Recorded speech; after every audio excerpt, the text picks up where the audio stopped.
আজকে খুব একটা ইম্পর্টেন্ট একটা অঙ্ক করব, যদিও অঙ্কটা দেখে মনে হচ্ছে যে কিছুই নয়, বাট খুব ইম্পর্টেন্ট। দেখো দেয়া আছে 0/0, 0/0 এর মান কত।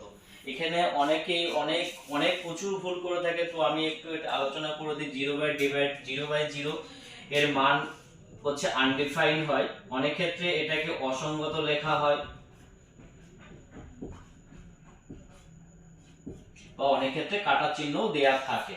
ঠিক আছে, এই 0/0 এর মান আনডিফাইন্ড, অসঙ্গত বা কাটা চিহ্ন এর মধ্যে কোনো একটা হতে পারে। খুব ইম্পর্টেন্ট এটা। ঠিক আছে, এর পাশাপাশি আমি এর রিলেটেড আরো কিছু আমি বলে দিচ্ছি, যেটা হচ্ছে দেখো যদি 0 যদি কোনো নাম্বার, এনিথিং কোনো নাম্বার যদি হয়ে থাকে, তাহলে তার অ্যান্সারটা 0 হয়। যদি কোনো নাম্বার, যে কোনো নাম্বার বাই যদি 0 হয়, তো সেখানেও কিন্তু এটা আনডিফাইন হতে পারে বা অসঙ্গত হতে পারে। তাহলে দেখো এই পার্টটা কিন্তু খুব ইম্পর্টেন্ট, এবং এটা বহুবার রেলে দেখা গেছে, এই প্রশ্নটা পাওয়া গেছে। ঠিক আছে, তার পাশাপাশি রিলেটেড গুলো আমি বলে দিলাম এটা।